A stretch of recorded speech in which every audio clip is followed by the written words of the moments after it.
Beyond. Welcome to Podcast Beyond, episode 149. My name is Ryan Clements. I'm an editor at IGN.com, and I am joined by Colin Moriarty. Yes, I'm here. Hello, how are you? I'm fine. How are you? This is it. Yeah, this is it. This is it. So Colin and I, because Greg made such a huff, such a, what's it called, hubbub? A hubbub. Is that a good word for it? That's a fine word. Made such a hubbub about you and I not taking executive actions because we are part of Team PlayStation here at IGN. Yes. We decided to make an executive decision and have just the two of us in a much more relaxed, more dialogue-heavy podcast. Yeah, as I explained, I wrote on my Facebook a couple hours ago that it was just going to be me and you. And how I described it was the calm before the storm. Yes. Because 150 is coming up. That's the next episode we're going to record. Yes. And that episode's going to be absolutely insane. There are a few incredible milestones in the Podcast Beyond history, but when we have a milestone, it is a milestone. Oh, it's like a 5 milestone. It is quite incredible, and I'm very excited about today's show because we do have a lot of content today. You'll have to forgive me, readers/listeners, sorry, if I kind of shuffle my papers around because I do have a lot I want to talk about. But first, I'm going to kick it over to Colin Moriarty for what we like to call the Roper Report. Time for some news.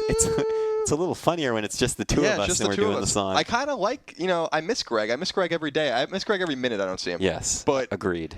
But, this is interesting. This is nice. Yes. It's like NPR. I constantly have to talk. I can't daydream about anime. No daydream about anime or Korean pop music or StarCraft, any of those things. I'm ready to go. I'm ready to listen. I want you to whisk us away to the magical land of news in the PlayStation verse. I intend to.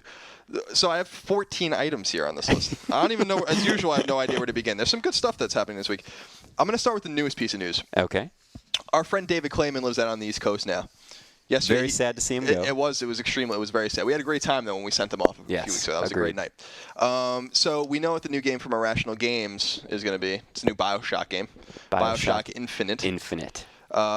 Dave went and saw that for us with other media outlets. That was what was known as Project Icarus. The game looks really cool. Did you get to watch the trailer or see any screenshots? BioShock Infinite trailer? Yes. Yes, I did watch that. I kind of love it, so I like it way better than what BioShock 2 was going for, I think. I didn't watch it. I read a little bit about it. Okay. It takes place like on an airship, an air city of some sort? Yes. You might want to say it's a collection of airships as opposed to just one dirigible. Okay. It's just a whole bunch of buildings floating in the air. It's actually quite majestic feeling. Awesome. I'll watch it after we're done here. Apparently it takes place in 1912, so it's going to be very steampunk, which is cool. And we have the full trailer and details on IGN. But don't get too excited. The game's not coming out until 2012. So it's a ways away. It is a ways away. There's many a good game coming out. 1,000 years after the game is set. Yes, 1,000 years. Oh, wait. Did I screw that up? Hold on. Maybe I meant 100. Yeah, you meant 100 years, but that's okay. I'm like Fry from Futurama. Yeah, that's all right. You added an extra 0. Who cares? I think what's another interesting piece of news is the PlayStation phone rumor. Have you heard anything about this? Have you read anything about I've this? only read Scott Lowe's story. Yeah, that's what I read too. Gear.ign.com. Exactly. So do you want to explain it? Do you remember any details? Well, I mean, basically, actually, no, I did not. I do not remember much details. I only know that this is all rumors, but I mean, he is citing, Engadget cited sources that are apparently close to the project about how it's something to do with Sony Ericsson. Right. Which makes sense. Yeah. And you got to kind of be surprised that they haven't gotten anything going with Sony Ericsson yet. But I guess what makes these rumors substantial is that there's a lot of specific details about what this platform is going to be. Apparently, it's Android. It's going to use the Android operating system or whatever. The graphics are going to be like PSP style graphics, like PlayStation level graphics. It's going to be PlayStation branded, which is cool. And apparently, they are showing current PSP and PlayStation 1 games on it to demo it. And also, the rumor is that God of War, Modern Warfare, and Little Big Planet are all in development for this new PSP. So with that much detail, it sounds like this could very well be real. I mean, it's totally possible. But who knows? Nothing official. They said look for an announcement possibly soon. The rumor says that it could be out by October. I mean, that seems really soon. Also, I mean, what are your feelings on this? Because, I mean, one of the common complaints, and something that actually you feel pretty strongly about, is that Sony just doesn't support the PSP properly. No, they don't. I mean, that's why. And so, do you think this is just another potentially fail-worthy venture in which they're going to come out with this product that has great potential, but it doesn't amount to anything? Well, this is what I think is important, what they do with the PSP, like, or a new iteration of the PSP. Just talking about this with Nicole, actually, from Girl Fight. Okay. What they need to do is they need to tie the PSP phone, or whatever it's going to be, whatever PSP2, whatever they're going to call this, if it's even real, directly to PlayStation Network, so that you can download and play PlayStation Network games on it, even if it's even if it's like downscaled and whatever, it doesn't look as good or whatever. So you can play Shatter or Super Stardust or anything like that on it. So, and make sure, we always joke about it, but make sure to tie in very intimately trophies and all that stuff. Make it something that like is very compatible with PlayStation Network and PlayStation 3, so that people really want to have the whole PlayStation experience, and they'll get this PSP or whatever. The PSP right now is really out in its own land or whatever. It doesn't do very well. It sells a lot of units, but it doesn't sell a lot of games. It seems like homebrewers really like it, which is fine. I mean, if that's, I guess, what you want to do or whatever, but Which is not fine because it's illegal. Well, that's what I'm saying. I mean, like, if do what you want with it or whatever, but you have to understand that if you're not going to support the game companies that make these games or whatever, then obviously they're not going to give you more games. That's why there are no games now. Yeah. So, you reap what you sow. But at the same time, like, Sony is to be blamed for making it so open and, not intimately tying it to something that people care about, which is the PlayStation 3. So I think that's what they need to do. Interesting. So that's that. Kojima is famous for his announcements, and his announcements of announcements, and announcements of announcements of announcements. And the teasers of the announcements of the announcements. Exactly, with, like we talked about with the thundering clouds. The thundering clouds. And such. So apparently he tweeted that he has a pre-TGS announcement that he says, quote, "you will be happy with." This weekend, is it, or next weekend? This weekend. That's what he said. Apparently, he's going to have something this weekend. And apparently, unfortunately, he said it's not going to be too big. Apparently, he said something about it not being Zoe 3, which would bum Mark Ryan is crying and 5 somewhere. other people. So we'll keep an eye out for that. What do you think it could be? Maybe some... Maybe like more news on Rising, perhaps? Maybe Metal Gear Solid Collection for PlayStation. You think so? I don't know. That's what you've been hoping for. Yeah, I mean, it seems so obvious, doesn't it? It seems so obvious to everyone. We were talking about it would be cool to have Twin Snakes and then MGS2 and MGS3 on a Blu-ray disc. I'm telling you, it's awkward with the fact that they bundled everything together already in that it's a collection. It's just I feel like there would be product confusion with people that walk into a store and they're like, oh, there's this collection, but there's also this collection. Yeah, no, it's absolutely true. I mean, you'd have to clarify and maybe add some extra things into it. Right. Obviously, we'd have trophy collection, maybe have some leaderboards online, stuff like that. But Kojima loves putting in extras into his games, so I could only imagine like if they did a PS3 collection of the old games, he would totally put in some cool bonuses. Yeah, that'd be really cool. Some neato stuff. Yeah, I mean, I really enjoyed that bonus with Metal Gear Solid 4 where they patched it for trophies. That was like one of my favorite things they ever did on that. Of course, I'm being facetious. Let's see what else. I don't really care about this. We have no driving fan advocates here. I don't think you're not really into driving games, right? Just futuristic and like arcade racers. Nothing sim worthy. Well, I read that Test Drive Unlimited 2, Atari's game, is delayed till 2011. Did you see that game? I've played it multiple times. Yeah. So it's an sort of open world, massively multiplayer racing game, and the ideas behind it are actually quite incredible, and it's really fun. It celebrates the luxury racing lifestyle. So you're making money in races, you're buying new cars, you actually get to like take test drives in cars with your friends, like in the car with you, and you can like look around in the interior. It's actually kind of cool how they're approaching it. But it sounds like they just want more time to polish things up, right? Which is understandable, but it's always a little disappointing if you were actually sitting tight and waiting for that game to come out. Yeah, I mean, in the meantime, there's going to be plenty of racing games. It really honestly seems to me that they're pushing it out of Gran Turismo and Need for Speedway, because both of those new games are around the fall. Is the next Need for Speed this year? I thought Hot Pursuit was this fall, but I could be wrong. Okay. Let's say that tentatively it is. Yeah, but either way, I mean, Gran Turismo is going to scare the crap out of everyone anyway, and that game's going to sell millions of copies. So, number 4 on my list, probably the thing I care least about, Duke Nukem Forever, apparently still alive, still kicking. Really? Now, I was thinking about this today. We always talk about this game and how it's really funny. How long it's been in development. I don't think a lot of the younger listeners of Podcast Beyond really understand that you and I were like 13 years old when this game was announced. And is that really how long? Yeah, ago 1997 was when. Oh what was announced. my So I mean, gosh. if you're young, if you're like I was 12, 16, actually. yeah, 12, 13. 1997, I was either in 8th grade or 9th grade, depending. Yeah.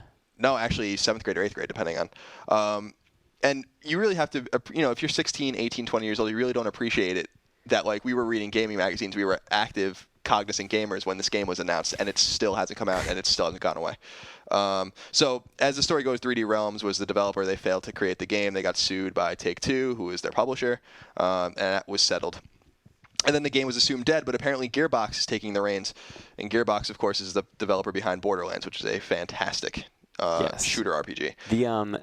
I think it was Gearbox the company that did some of the ports for Half-Life and all that stuff? I don't know anything about that. Okay. What I do know is that they were responsible for that Duke Begins game that never saw the light of day, which makes this believable that perhaps they're pursuing the license again. Okay. I don't know too much about them apart from Borderlands. Well, they definitely showed their worth with Borderlands. So. That game's really fantastic. I still haven't beaten it, but so apparently maybe more at PAX. Okay.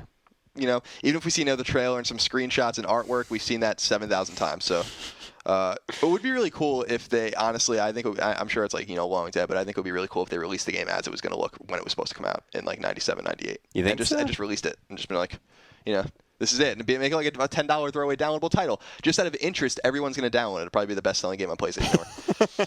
but it would be an absolutely atrocious-looking game by today's standards. No doubt about it. I mean, I even played... It's that old 3D that doesn't have the same nostalgia charming effects that 2D games have. Yeah, 3D especially in the mid and late 90s doesn't age well. When you look at something like Wolfenstein or even Doom, you're like, you can understand, you can appreciate that this is really primitive and cool, and this is before they even had multiple axes. It had the pixelated look. So I don't know. I'll believe it when I see it. I'll believe it when that game is in my PlayStation 3. I will believe that when you are sitting at home. But and I don't really care. I don't understand. I was talking to Mark Ryan about it. Who really cares about this license anymore? It's so old. It's so 90s, and I don't know. The modern gamer, kids that are a couple years younger than us, must not care at all. I could only imagine. Yeah, it's someone that's in high school or maybe early college right now, I could not see them caring at all about the Duke Nukem name. Yeah, and if they had just started college, they're starting college this fall and they're 18. Then they were 6 or 7 when the game was announced. So, all right, enough of that. Next story is Jim just wrote a story about Activision and Infinity Ward and how Activision expects that Infinity Ward is going to recover fully. Now, I thought that this was interesting because obviously they lost their founders, the Modern Warfare guys, West and Zampella, right. And they lost a lot of their lead designers and people that were really important to their projects and what made those games really good to the people that enjoyed them. But Activision revealed that they got 5,000 applications to fill the vacancies at Infinity Ward. So it's a sign of the economic times because I'm sure a lot of people are desperate for jobs in any industry. But it's also true that there's probably a lot of really good talent in that pool of people and perhaps even better talent than they lost. So Activision could be onto something. It might actually even suit them that it might actually suit gamers that Respawn is now going to be its own studio and all these new people are going to fill the voids in Infinity Ward. We might actually have two really good developers. Yeah, it's totally possible. So when something like that happened, it happened. We might as well not try and think too much about it and just appreciate the two different developers for what they are now, or what they will become, I should say, because I have no idea what.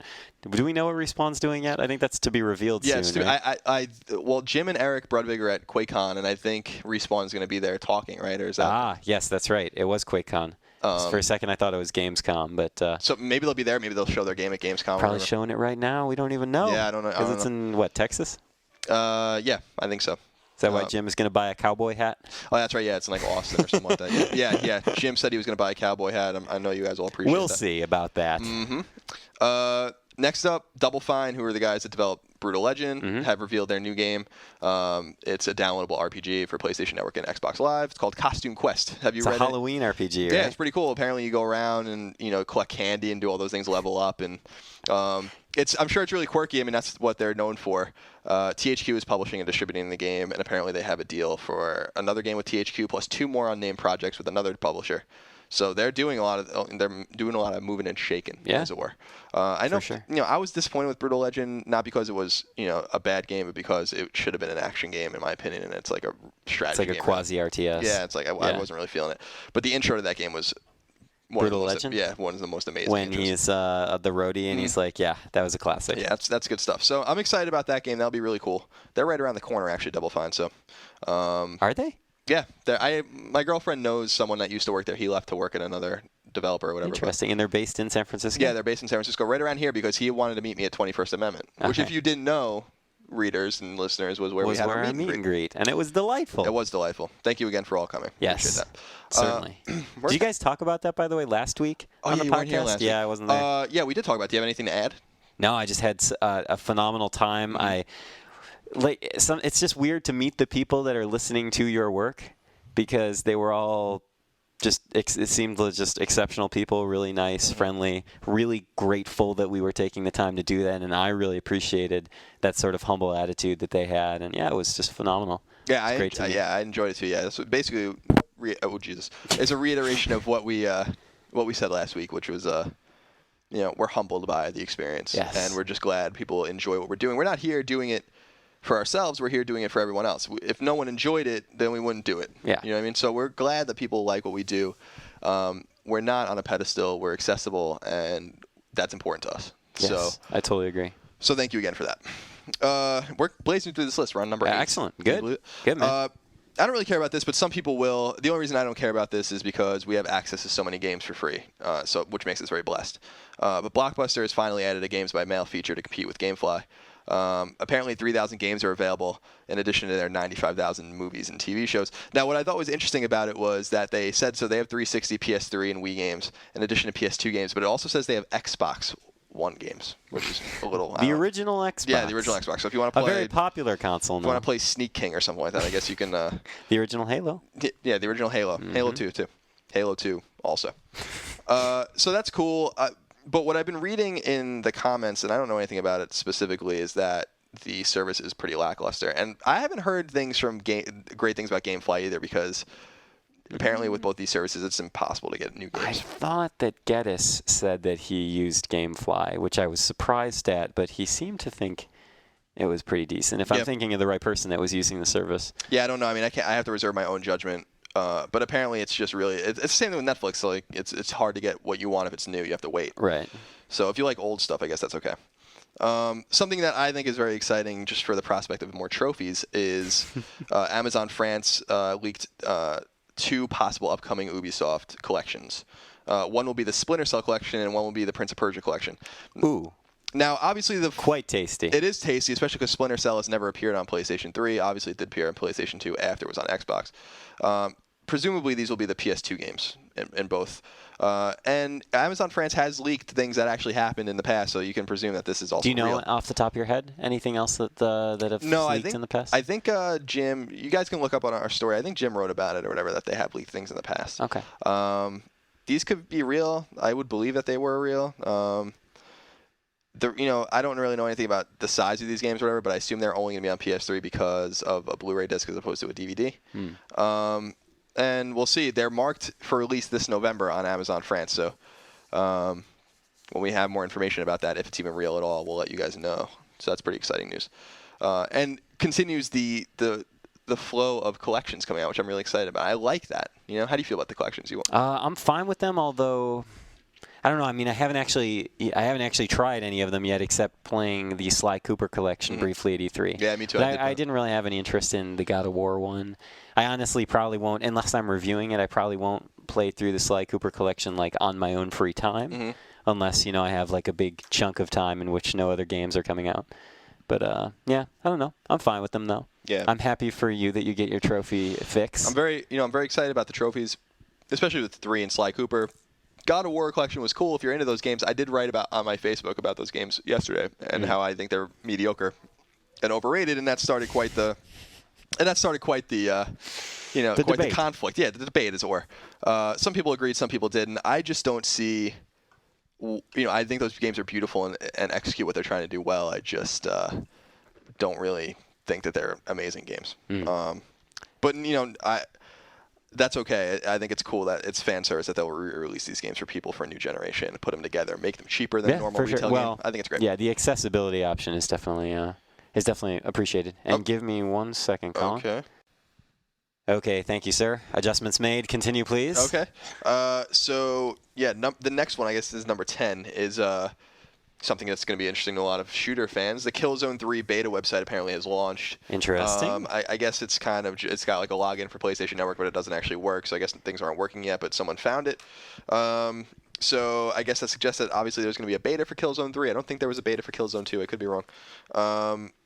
But no other information. I think there was a beta for Killzone 2, wasn't there? Because I remember, maybe it was just Sam Bishop and Greg Miller playing on like the press discs that they gave out. Yeah, I mean, not sure if it was a public beta. Yeah, I'm not positive about that. Don't get me, don't yell at us if we're wrong. Yeah, don't yell at me. I'm wrong from time to time. I'm only human. We got Killzone 2 really early. That's the only thing I think really that's what it was. Yeah. Like really early. Which was cool. So yeah, I guess we'll have more information about that when that happens. Killzone 3 comes out in February, so you have to assume the beta is going to be sometime in the fall or winter. Can I borrow your pen, by the way? Yes, I have 2 of them actually. Oh, well, excellent. Please take Thank that. Next up, and something that's going to be exciting for you, especially because you're going to be there. Amazing. Team Eco has, kind of started some speculation that something's going to be shown at Tokyo Game Show. And we assume it's going to be Last Guardian. It better be. That game has been a long time coming, and they need to show something about it. Yeah, they really do. I assume that's almost to me a given. You think so? Because we totally thought it was going to be at E3 this year, and it was totally not. That's true, but it has to. I feel like the Japanese audience is an audience that's going to very much appreciate this title. Yes, agreed. Of course, you're going to be in Tokyo starting September 16th. So if you see it, obviously Ryan's going to be the one that writes up this piece, so eagerly await that. I am eagerly awaiting it. I will keep you guys posted. Yeah. Very exciting. And I'm also very excited to go to Tokyo this year. So. Yeah, I never get to do any traveling unless we go to E3. That's okay. That's all right. I feel bad. That's my lot. I would absolutely request that you go if you were allowed to depart from your guides writing activities. Yeah, I mean, that's the thing. It's like that's not really why I'm here. So like it's games coverage. So that's okay. I don't mind. Another interesting piece of news, especially for those of you who don't have a 360 like me, Crystal Dynamics has revealed that Lara Croft and the Guardian of Light, which is an Xbox Live Summer of Arcade game right now, I think it comes out next week, is coming to PlayStation Network September 28th. And there was additional parts to that news. Well, please. Oh, I was just gonna try and preface your statement, but the online multiplayer only comes when the PS3 and PC versions hit, which means that the 360 audience actually has to wait for online multiplayer. It has local already, right? And Damon seems pretty pleased with it so far. I don't want to jump the gun and say for sure one way or the other. Right. But yeah, it's very interesting that it seems almost like the PS3 and PC versions are being favored over the 360 version. It seems like they had some sort of exclusivity to get the game out on Xbox first, but that they're kind of holding back on it. Yeah. I don't really care about that game. I mean, maybe I'll get it or whatever. But what gets me most excited? Maybe I'll get it or whatever. Well, what gets me so most excited about is I was kind of trying to put 2 and 2 together, and it's an Xbox Live Summer of Arcade game, which is a big deal for Microsoft. And they do it every summer. I mean, Shadow Complex is one of the best downloadable games ever. Was one of them last year. You love Shadow Complex. I can't get enough of that game. And it's based on a good book too, Empire. You should read it. And it kind of got me hopeful that maybe we'll see Castlevania, which is awesome. That game looks. A lot of people are playing around the office. Multiplayer one. Yeah, Harmony of Dissonance, I think it's called, or Harmony of Despair. Yeah, Harmony of Despair. And maybe Limbo. And we'd probably get those games eventually, but with Lara Croft coming out so soon, maybe we'll get them sooner than later. So, that's just speculation, but especially with a PSN fiend like yourself, that must be good news. Yeah, it's awesome news. And I thought I would just kind of do this one off real quick. Anoop, who's our Japanese correspondent in Tokyo, posted a story about Japanese sales of consoles and games, which is really interesting. You could find it on IGN. Ooh, I missed this one. What I thought was interesting about it. I think they do weekly sales there, and they're like we get monthly sales in the United States, but I think they do it weekly in Tokyo, or in Japan rather. I thought it was interesting. The PlayStation 3 is outselling Japan right now, like week by week, or according to last week's stats, or whatever, by a ratio of 6-1. PSP is keeping even with DS. All of DS's permutations, DSi and all those. Really? Yeah. Together? Yeah, it looked like it. I mean, on the list, yeah. I mean, the numbers are very close. So I thought that was interesting. I guess there's a lot of stuff coming out on PSP in Japan, so that was pretty cool. I just thought that was an interesting little stat.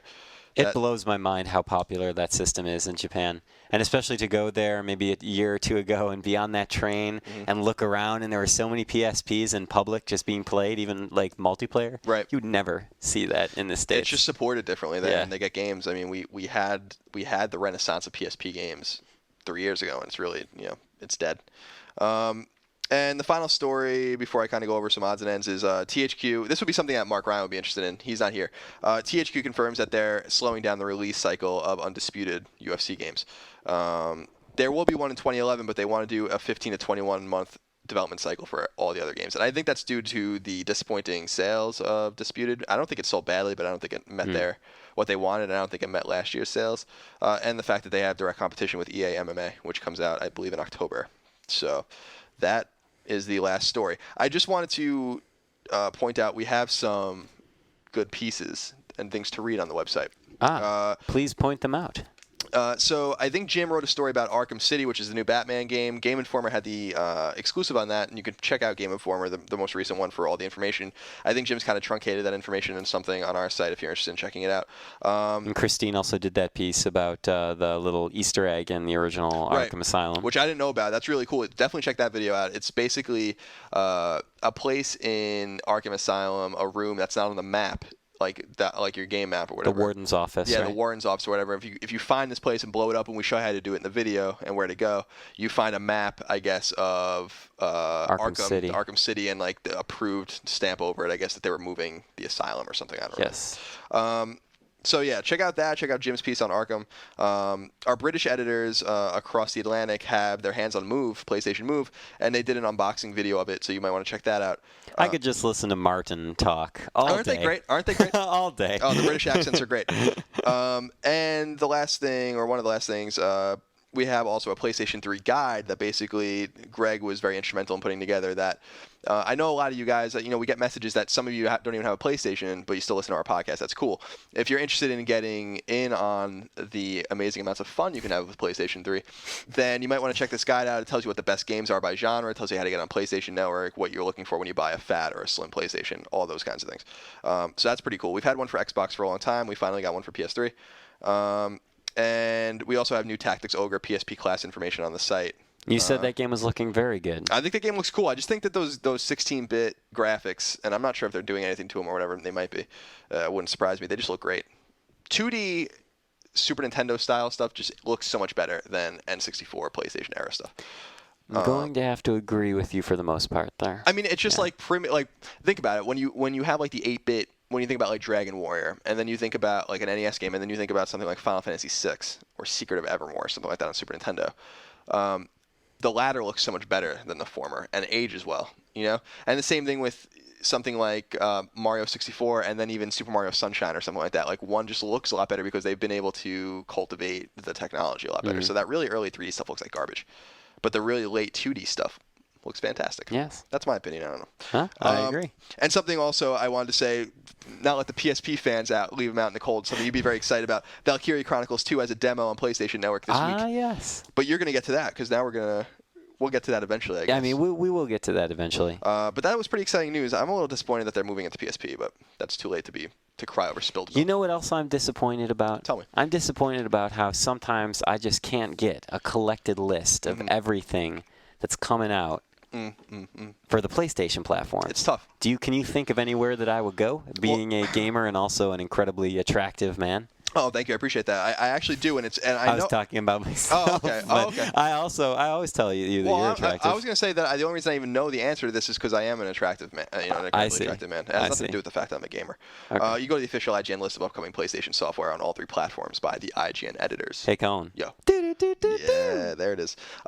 Now, this is a very exciting week because we actually, some people are writing, they're like, why is it all 3 platforms? Well, this is one of those weeks why. Because what came out this week is the same on all 3 platforms, and it's Madden 11. There it is. And you can get it on PlayStation 3, you can get it on PSP, and you can get it on PlayStation 2. Do you know off the top of your head what Nate thought of that game? I think Nate gave it an 8. I believe that's what he gave it also, which but is I was afraid to say. Which is a fine score. Definitely. I think the game seems to be getting a little stale. And I played only one. I brought it home before it came out. Played a quick game or whatever, and it's just, I don't know. The game's getting old. This is what happens. This is exactly what happens when you don't have competition. as you start to stagnate or whatever. And EA buying the NFL license, or buying the rights to the NFL license for X amount of years has really stagnated football games. At least football games you want to play. Yeah. Backbreaker might have been great. It didn't sell well, but without the NFL license, it's like, who wants to play that game? The same thing with All Pro Football that came out a few years ago. It's a cool game, but like without a license, what's the fun of playing like all these fictional characters? No one cares. See, honestly, I would prefer to play like a fictional character. If they had a JRPG football game, that might be the one time I'd actually play a game. If all the characters on the field had giant spiky hair and they used swords instead of football, sure, why not? Chains. Just tossing that football around and summoning dragons. Magics, the dark magics, the high ethers. So that's really it. I mean, that's gonna Madden fans are gonna enjoy it, I think. Absolutely. Maybe people even that are new to football or football games, but there will always be a Madden fan somewhere. I mean, they release them every year because they sell extraordinarily well. So that's really all that's came out this year. You can get it on any of your Sony systems except for PlayStation 1 if for some reason you're still playing that. What's Zombie Blognax say this week? The PlayStation Network has a few tidbits, which you have hinted at. But before we get to the hints, I should say that Core Episode 27 is available now. Isn't that exciting? Yeah, it is. But anyway, the downloadable games, we have Scott Pilgrim versus the World, the game, for $9.99. Now, I have talked to many people in the office, and everyone that has played that game has loved it. It's really cool. What I've heard. It's really cool. I played it with my girlfriend the night it came out because it's local co-op only. We played only through the first stage, but the stages are really meaty. The game's actually really hard. Even the first boss we were having, my girlfriend's not a great gamer, but we were having a little bit of difficulty there. Apparently, it really is contingent on you leveling up. But if you're into old school beat 'em ups, especially River City Ransom, which is clearly the major inspiration for this game. I mean, bar none. I will say. I'd say you play it. Oh, sorry. I didn't mean to talk over you. No, please. I will say that I had the absolute divine opportunity to go see Scott Pilgrim, the movie, the other day when Hill got us into a preview screening of the film. I absolutely loved it. I also really love the comics. And this is it's awesome that you get three things. I mean, you have the movie just coming out. Yeah, the comics just finished. Book 6 just came out like a week or two ago. So, and the game just came out, and all of them are great. And so, like, someone who actually likes the Scott Pilgrim franchise or is curious about it, you can pretty much get a very high-quality experience wherever you go. Right on. Which I'm very happy about. Yeah, it's awesome. It's really exciting. Go see that movie, by the way. Even if you're not a huge Scott Pilgrim fan, it is such a gamer's movie. It is a movie designed for people to play video games. Right. And I love that about it. Yeah, what was really attractive to me about that movie, I haven't seen it yet, but and I'll probably just wait for the Blu-ray or whatever, but is the posters just so cool, like with the boyfriends behind them or whatever. It's such a video game. The evil exes. Yeah, it's really a really funny idea. Yes, absolutely. But anyway, also just a note: Red Faction Guerrilla is available for download for $20. That's not bad. Which is not bad. That game is a lot of fun. Tons of things to do there. The only complaint, I guess, that has been leveled at it was the repetitive nature of it and kind of how all the environments look the same. Understandable, but I would still say that if you haven't checked that game out, you like shooters, that has great environmental deformation in that, so if you want to blow stuff up and it stays blown up, that's pretty badass. Also, you mentioned this in your What Happened on PlayStation Network story. Crash Team Racing. Yeah. You called it a classic, I believe. Yeah, well, maybe that's a misnomer. But I did call it a classic. But I know it's a game that people have been asking for, a select group of people, and they got it. I mean, it's not surprising. A lot of Crash games are out now. There you go. For $6. There's a couple demos, too, including the Scott Pilgrim demo. A Mafia 2 demo is also available. There's Red Dead Redemption content now available this week. Yeah, DLC. And you already talked about Madden coming out, Valkyria Chronicles 2 demo. Things are looking pretty good on the PlayStation Network this week. If you haven't signed in, go sign in. Not a bad update. Plus some discounts, random discounts for PlayStation Network or PlayStation Plus users or whatever. And I think permanent discounts on a few other games for everybody. So go on there and check it out if you're interested in spending some of your hard-earned money on high-velocity bowling or whatever else is discounted. Bowling. So that poor game. Pick of the week. I mean, Madden's cool, but I think, and you haven't played either of them, but I had to say Scott Pilgrim is probably. I played Scott Pilgrim at a preview event. Okay, good. Yeah. So, and you liked it? Yeah, I would say because we're in charge today, I'd say the retro lovers in us have to go with Scott Pilgrim. I agree. Right? Take that, Greg. I know you're listening. I feel like he might, give a decent shake at Scott Pilgrim, right? Is that a phrase? Did I totally make that up? No, decent shake. A decent shake. That's not a thing. No, I think it might. Yeah, a decent shake. I think that's something. I think we're overthinking it. Something. That's something. All right, let's move on. Do you have any trophy tips for us, Yeah, I guess Colin? we could just gloss over some stuff. I mean, we were talking about Scott Pilgrim. Now, what's interesting about this game is that you're going to have a friend to play through the game to get some of the trophies. But what I like about it is that it's not ridiculous. The most ridiculous game for trophies is Super Stacker because they're impossible to get all of them. But impossible? They're just ridiculous. They're ridiculous. Physically impossible? I assume someone out there is going to get them, but you literally have to do the puzzles in a row without making any mistakes, like one after the other after the other. You have to do like 10 and then 10 and then 10. It's like that game is totally. It's a cool game. I gave it a good score, but it's that's totally ridiculous. Scott Pilgrim kind of takes it another step, which is like you have to kind of invest a lot of time in the game. But even if you were to just beat it by yourself and get to the end of the game, you get a gold trophy for beating the game, which is cool. Okay. So they give you they throw you a bone or whatever, which is nice. And the other thing I want to say is that, and some people know, is that I've been playing the God of War games. I said that earlier. Mm-hmm. I got a platinum in God of War 2. That's a pretty reasonable game to get a platinum in. If you have God of War collection, you might want to look at that. I'm getting into God of War 3 now. I'm trying to play through on Titan mode, which is hard mode.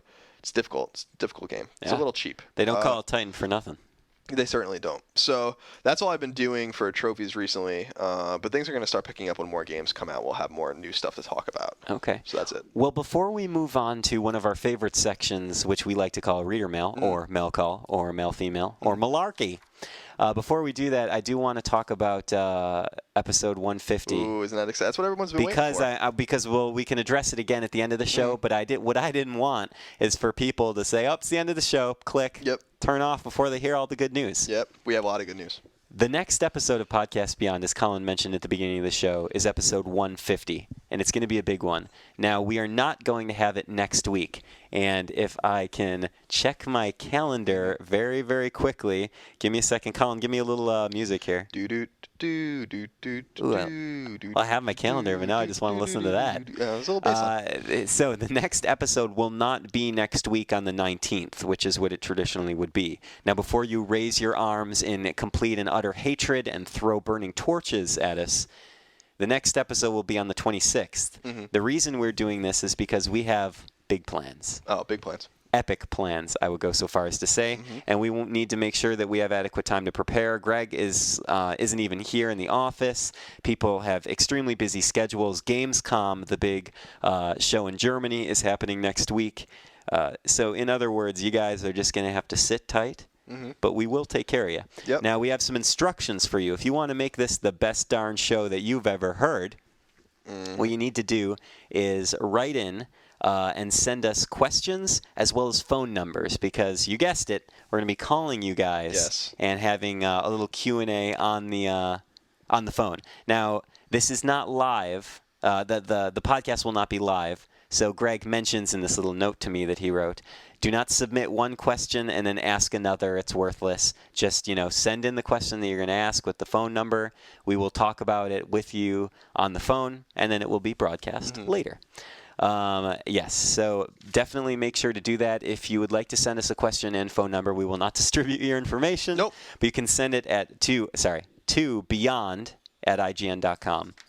What was that email address, Colin? It was beyond, BEYOND, @ign.com. Excellent. Thank you very much. And I do want to say real quick that I think you guys are really going to be excited. I mean, we're going to do much more than just call you and have the live reader questions or whatever. I'm not going to spoil any of our surprises, but I will say that we have been listening to you, and we are going to do our best to deliver exactly what you want on episode 150. People will look back at episode 150 and remember. Oh, they'll remember. They'll remember. So that's exciting stuff. Okay. So toe topic is going to be extended reader mail because it's just me and Ryan. Exactly. And and by the way, just got to say, enjoying this. Yeah, I think I hope everyone's conversation. enjoying. Let us know one way or the other. I think this has been a lot of fun. It's calm. It's just calm, and we're just hanging out because we're going to let it all loose in 2 weeks. Colin and I go way back. We do. Hired on the same day. I think we have good beyond chemistry. Yes. However, I would like to remind the listeners that this is not going to be a weekly thing. We're not just going to reduce the show to 2 people all the time. It's just that it worked this time. Yeah, it's a rare occurrence because it's even our normal guests, like our normal fill-in guests, which would be like Jim Jim's at QuakeCon, Mark Ryan's at the Giants game. So I mean, we don't have a deep roster right now of people anyway to pull from, and we just thought this would be an interesting experiment. So we hope you are enjoying. Don't write in angrily. We're just having a good time. You guys have a good time. Go grab a drink. Have some fun. All right. Except if you're working or driving. All right, so let us move on to reader mail. I printed out a bunch of questions here, and Colin, I give you the right to veto a question if you do not think it's interesting. Okay. Let's see. Here's one from Keith. He says, Beyond! Hey, Beyonders. Keith here, and was wondering who your favorite video game character ever is, and why. Mine is Zach Fair from Final Fantasy VII Crisis Core because he selflessly puts his life on the line to protect his friends. Always a noble endeavor. Colin, do you have a favorite character of all time? I mean, I guess my favorite character is Mega Man, but I mean, from a specific story-driven game. Is it Cole? Are we going to say Cole, or are we going to go a different direction? I definitely don't think so. I really like King Edgar from Final Fantasy VI. Yes. And absolutely. I like Porma Palm a lot from Final Fantasy IV. Obviously, the entire cast of Wild Arms is awesome, especially Jack. I love it. Always goes back to Wild Arms. I mean, it has to. I mean, Podcast Beyond is your source for Wild Arms information. I just hope that at least my time on Podcast Beyond, which has been great, that my support of Wild Arms has at least exposed some people to that game because it just came out at a bad time. Yeah. Well, and also it's available on the PlayStation Network. Exactly. People should just go download it. Yeah, it's like $6 or something. Yeah, it's probably ridiculous? Like really cheap, yeah, and it's a fantastic game, fantastic music. Yeah, Jack and Handpan, his mouse companion Handpan. Handpan, that's right. Yeah, adorable, awesome characters. Well, how about you? I would have to say it's funny because I would pick one of the Final Fantasy VII cast, if only because I can only think of them now in the expanded universe that they sit in. So not just their appearances in Final Fantasy VII, but I am actually a huge fanboy and lover of Advent Children, which was the CG movie, and Advent Children Complete, which is the Blu-ray. By the way, if you guys have if you watched Advent Children and you're like, meh, cool fight scenes, nothing else, go watch the Blu-ray version because they added a ton of story content, which makes the film make a lot more sense, I got to say. Very cool. But I would probably pick like Cloud or somebody. I mean, they're just, a classic character, and he just works really well when you expand him outwards into the other universe, even though he's a bit of a jerk in the beginning of the game. Also, Keith does add, Ryan Clements, can I be your super fan?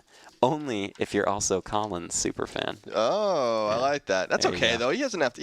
Yeah, no. He could just be your super fan. I very much appreciate the sentiment, and absolutely, you're more than welcome to be a super fan if you wish. Right on. Can only hope I don't disappoint. This next one will come from Jay because Jay didn't actually include a name, and I don't want to say his whole email address. Okay. So. Gamescom is next week, along with the multiplayer reveal for Killzone 3. Is that confirmed, or I don't know where Jay's getting that from? I haven't heard. I don't think that's confirmed, but it's possible. It's reasonable. And in all likelihood, Crisis 2. So only knowing what you know about the games now and basing your judgment off of the previous games in the series, what games do you think will have the more compelling multiplayer?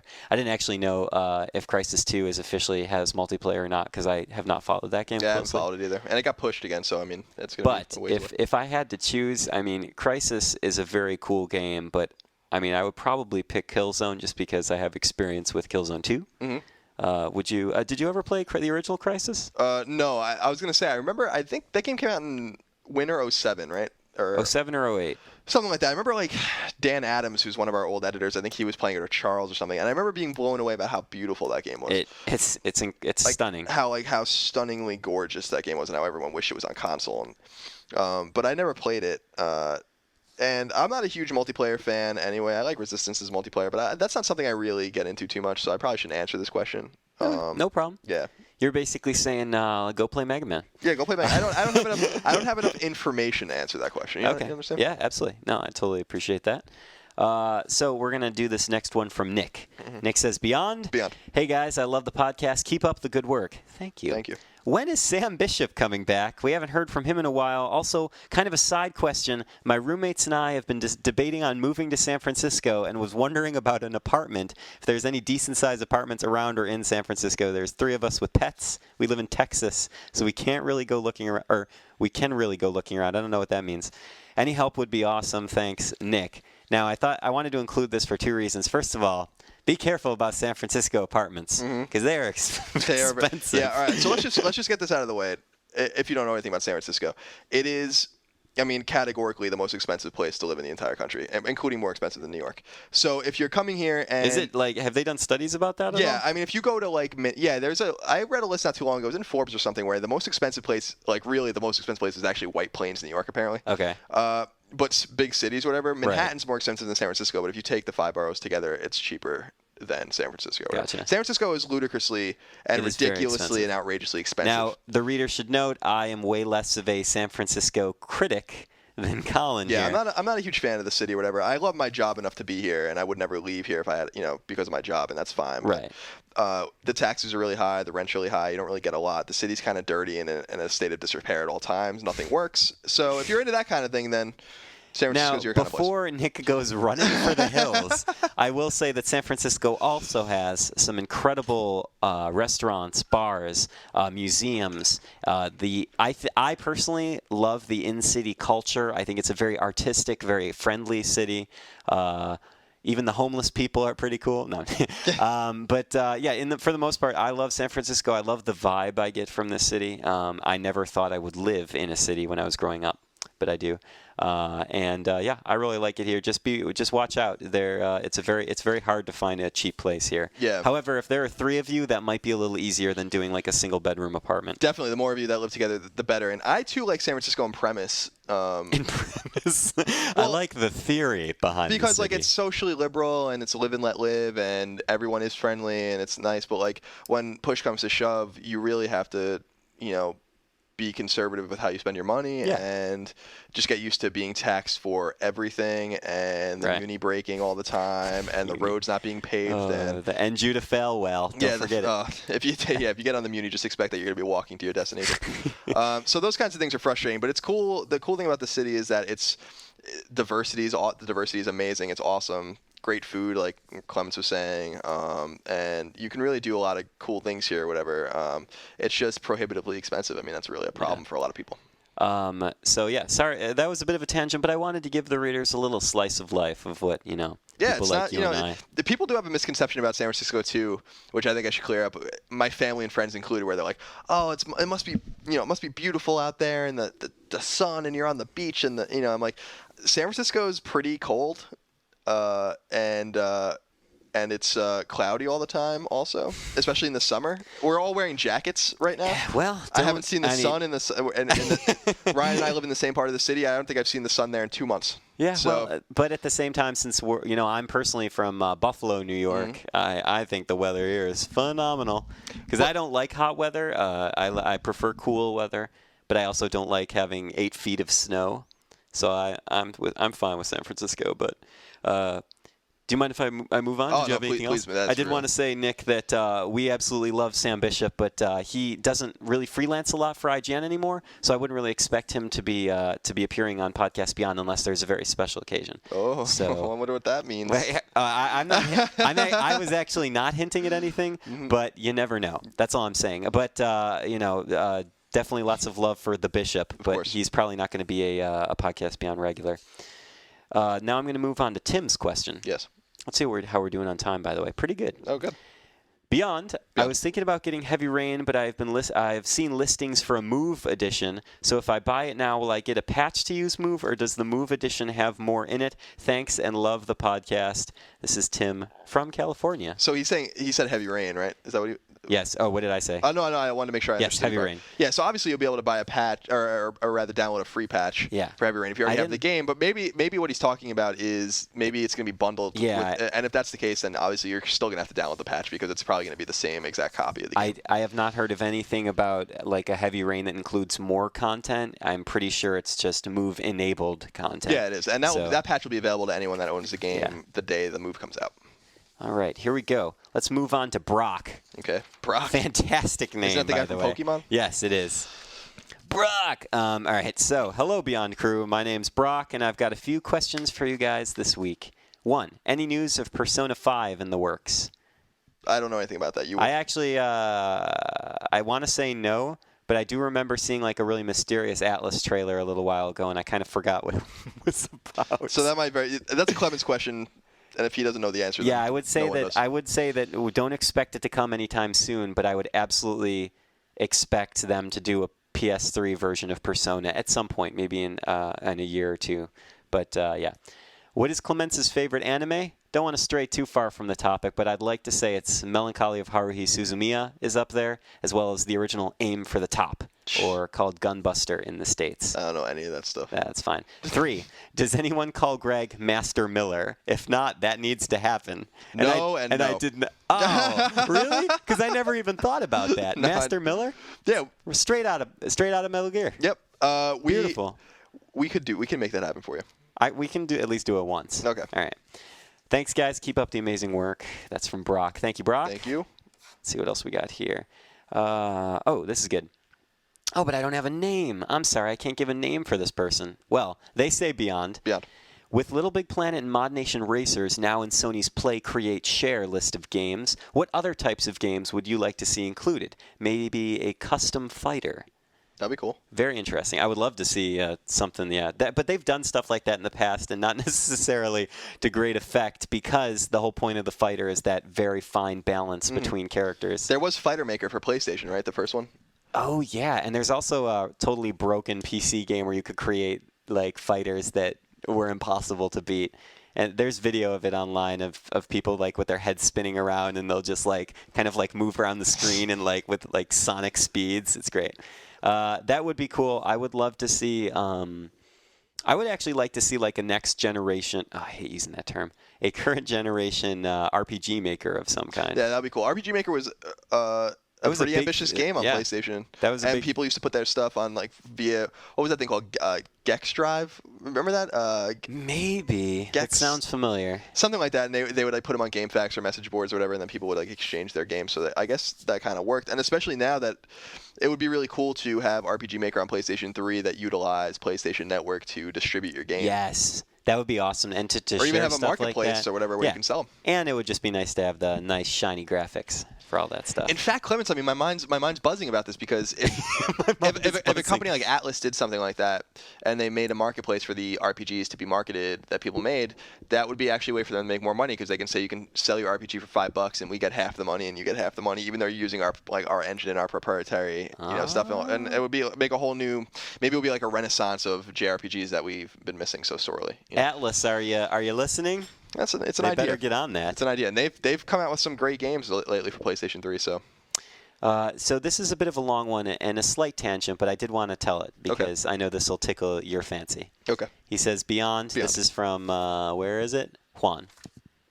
Hello, guys. I have a question for Colin. Mm-hmm. I'm not American, but my girlfriend is, and she loves American history. I want to surprise her and show her just how much I care about her passions and learn a lot about American history. I've been drawn a lot to the Sons of Liberty secrecy. To be honest, I don't want to just browse Wikipedia and try to put things together, so I wanted to ask Colin if he could recommend good books that can help me increase my knowledge in American history, the Revolution, independence, the War for Independence, etc. If you could answer this, I can ask some friend to get books in New York. Him and his girlfriend both live in China, so English literature is scarce. Yeah, especially American history. Yes, especially in this particular subject. And then, yeah, pretty much. And he signs off with best regards from a Colombian fan living in China, which is an amazing little combination. Yeah, it is. That's cool. You've answered a similar question like this before. Do you have any?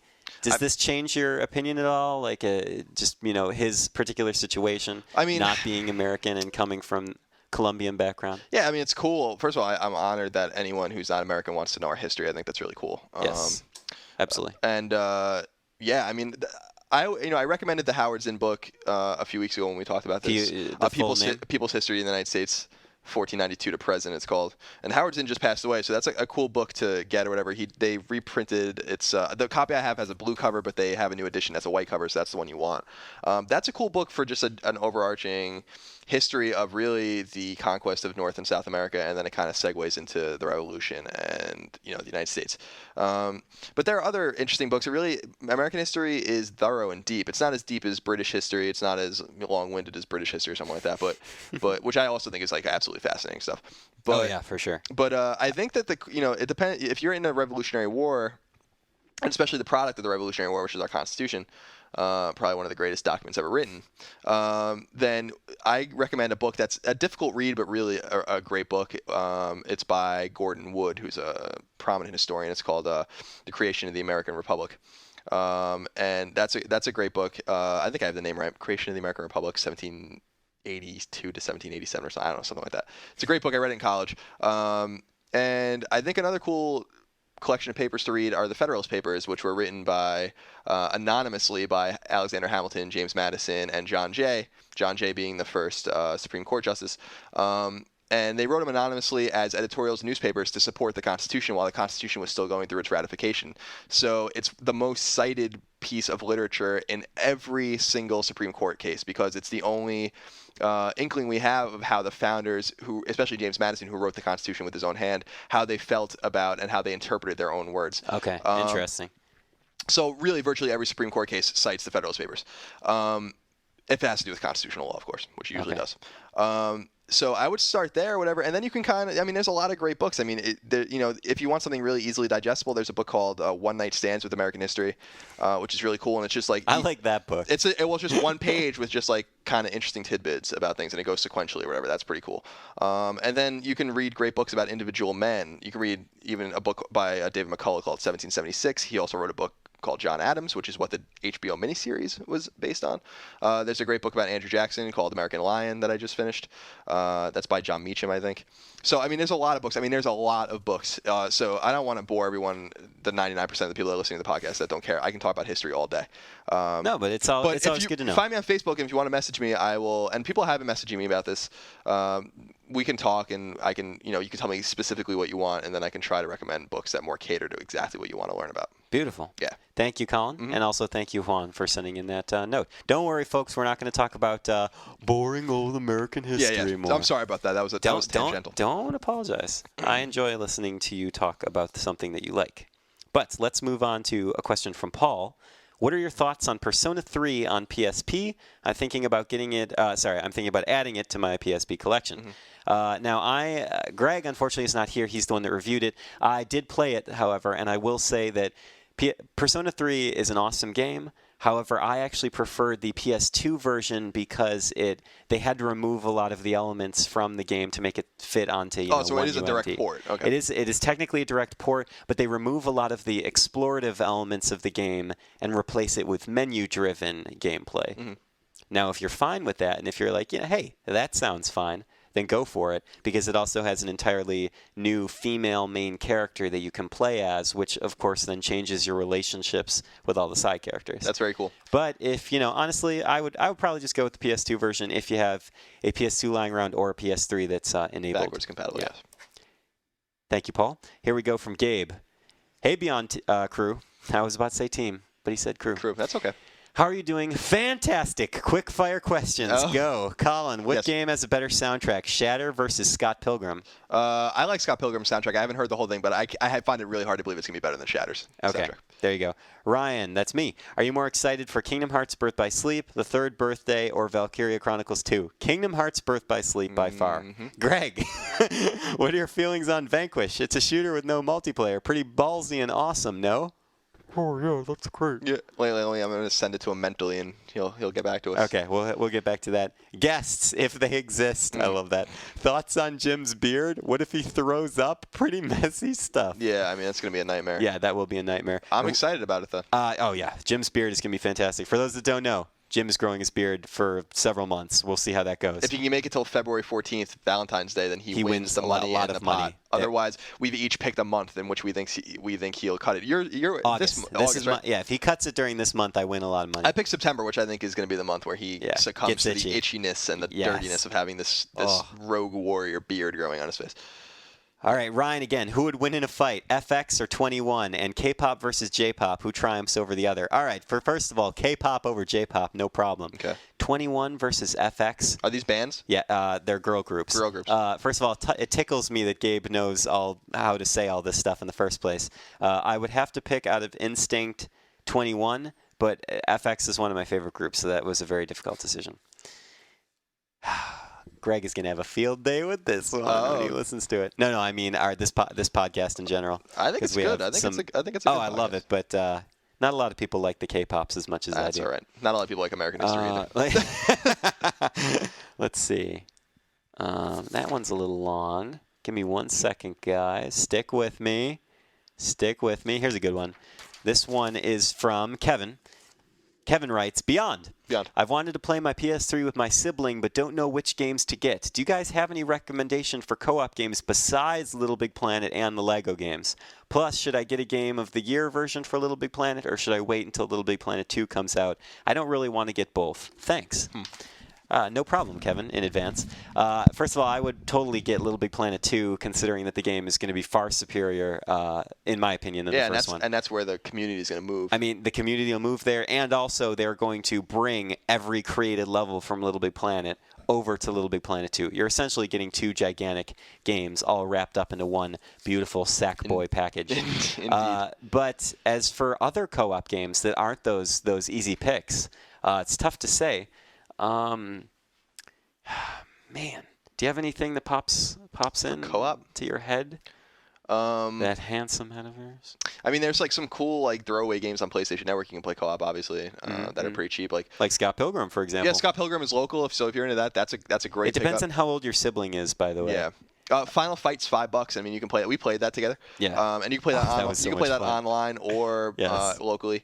I totally forgot about that. Yeah. TMNT, the arcade game, which is like, I mean, it's okay, but it's not too expensive. That's another. I mean, I would go on PlayStation Network if you want something just kind of quick and Yeah. If you want to test the water, go on to PlayStation Network and get one of those brawlers. But something co-op that like is a lot of music game. A lot of music games. Yeah. I mean, if you guys like rhythm games, you could totally get like Rock Band or even DJ Hero has a multiplayer mode in it where you can. It's a little expensive. Yeah, it's gonna be a little expensive. Yeah. Anyway, so try those out, Kevin, and good luck. I hope your sibling is not a 4-year-old, and so we just totally sentenced you to bad gameplay. This one comes from, I want to say Gibran. Okay. Has a cool name. Hey guys, Gibran here. Sorry if I'm mispronouncing your name, by the way. Beyond, some really awesome games are coming out by the end of this year, but unfortunately, I have the money to buy only 2 of these. Ooh, that's a conundrum. Which ones would you guys suggest the most? So we have Vanquish, Gran Turismo 5, Call of Duty Black Ops, Assassin's Creed Brotherhood, Need for Speed, Crysis 2, Medal of Honor, Spider-Man, Shattered Dimensions, or Fear 3. Okay. There's the list. Well, I'm going to make this easier for right now. Crysis 2 is not even coming out this year, so you can cross that off your list. All right, so clearly he's a racing fan, right? Because he has Hot Pursuit and Gran Turismo 5 on here. All right. I say Gran Turismo 5 obviously is one of them. Okay, yes. Vanquish, no. Not going to go with the Vanquish. No. Huh? Fear 3, no. I mean, whatever. Spider-Man, what do you think? I mean, what do you think? Gran Turismo is the obvious answer, right? Gran Turismo, definitely go for that one. I would say don't do Spider-Man if only because the game might be cool, but track record shows that the Spider-Man games aren't going to be better than like your, AAA top quality game. Right. So. And if he's going to get Gran Turismo, as cool as Hot Pursuit's probably going to be, I wouldn't get 2 racing games. Yeah. So then. This leaves really. You're a big Medal of Honor fan, right? I'm a huge Medal of Honor fan, but I have the beta code. I haven't played on the beta yet though. What about Call of Duty Black Ops has looked a little bit more appealing to me every day that I see it. I would probably say you would go with COD and Gran Turismo 5. Yeah. I'm not in Assassin's Creed at all. Assassin's Creed 2 maybe we'll have the real sour taste. Colin broke that, scratched that off the list right quick. So I really think, I mean, Crysis 2 is not even coming out this year. Fear 3, I wrote the guide for Fear 2. It was cool, but I mean, I don't know why you'd go for that game over some of these other ones. So I would say Gran Turismo 5 and Black Ops. That's my opinion. I think that's kind of an obvious 2 choices. Yeah, that works well. Maybe someone else disagrees and they can write in if they like. And I think Gibran, Jibran, I think you have that right, Gibran. Okay, cool. That's right. Or Gibran. All right, what else we got here? We're going to skip ahead in the show now. Thank you very much for the reader mail. If you would like to write in and ask some questions, remember, beyond@ign.com. But also remember, episode 150 coming up. Big episode. Make sure you give us a question and phone number that you would like us to call you and talk to you about on the show, because we'll be doing that. Hey, Clements, real quick, I want to also say I did have a dialogue with some people in the comments section of our podcast last week. Okay. Some people, were complaining that, are upset that they had written in once, twice, 3 times. Their letters don't get read. I do want, and I wrote that we do our best, but I wanted to reiterate because I know a lot of people listen to this on iTunes or Zune or whatever. Right. On the Zunes? On the Zunes, as it were. That we do our best we can or do our best, that doesn't make any sense. We do the best we can to read as many of these questions as we can. We get inundated with mail. So my suggestion, and we always, as is the case right now, print out more than we read. Mm-hmm. So it's really random. We don't intend, if we read the same guy's email 3-4 times, whatever, over a few months. That's not really intentional. It's just they have the knack to write short, snappy, timely questions. So don't give up and don't get jaded. Just keep writing in. We do the best we can. We read everything we get, and we try to select those specific messages. So if you want your stuff read, be short, brief, to the point, and make sure it's like really timely for that Thursday when we're going to record it. If it's an announcement that was just yesterday, well, that's perfect. If you're asking us, don't get upset if you're asking us questions like, what game should I buy? Or, like we just did one of those, but those games just, that's a good question because those games are in the future. Yep. But, totally agree. We're not going to answer questions about like what games you should buy or this, that, the other thing, or technical questions or why your PlayStation 3 isn't working and stuff like that. So we sometimes do. If it's like a short, keep them short. Yeah. That's my main problem. Do not write us a book because we can't. We wouldn't have time on the show to write. Blah. I'm going to try that again. We wouldn't have time on the show to read that whole question out loud. So short and sweet, and include your phone number for the next show. And we appreciate the emails. Please do not take it personally if we do not answer your question. Exactly. These are all just logistical things that we're trying to make the show as good as it can be. Indeed. Now, moving along to the various other segments that we have, I do want to say that Smokey90, a legendary IGN reader, finally got back to me. Well, not finally, because they were taking a break, but the community challenges look like they might be in full swing again. Good. So Smokey90 writes, "Hey Ryan, long time no write-in. The PS3 lobby community challenges are back in full swing, and we have some winners from this week's challenges. Challenges were held in both Uncharted 2 Among Thieves and Killzone 2. Wow. Winning the Uncharted 2 community challenge was IGN user David W01, and the winner of Killzone 2 community challenge was, to no one's surprise, iPhone Fools." There he is. That's shocking. Congrats to the winners, and a special thanks for all those who participated. Thanks for your time, Smokey90. If you want, check out our boards and find some of the IGN users who organize PS3 tournaments, and you can play other IGN readers online. Very cool. Now, if you readers don't mind, I'm going to jump to a Beyond Classic, the PSN hit of the week. James contacted me on Facebook, and James said, "Seriously, I have recently turned away from the PSN for numerous reasons, each as petty as the next, and now I am attempting to redeem myself. I've just purchased a PlayStation Plus subscription and a wireless microphone, and I'm now all set to get back into the swing of things. However, my time away from the network has resulted in me having a total of 2 friends. I need more, basically. So I come to you, Mr. Clements, to ask if you will please make me hit of the week so that I may come into the PSN light with some new friends. My PSN ID is Marvel-Boy-69. Okay. Look at that. Ends with a 69. Yeah. Such a classic number. It's a classic number. Dash, not hyphen. Hyphen, not underscore. Okay, That's what I meant to say. Cool. Marvel Boy 69, hyphenated. Thank you, James. And hopefully that all happens properly and people do not chastise you for going away from the PlayStation Network. How dare you? How dare you, sir? I kind of do that, too. That's all right. I do want to say, I have another aside, if I may, because we did get some messages about this. All right. Apparently, some of the people that we've selected for Hit of the Week, I heard about this, are not really heavy PlayStation users, which is fine. That's cool. But apparently, like, some of the people that have been added, like, haven't signed in for 30 days or 60 days or whatever. Ridiculous. So please, we get a lot of these requests, and Clemens does, like, the best he can to select who he thinks, like, deserves the Hit of the Week, whatever.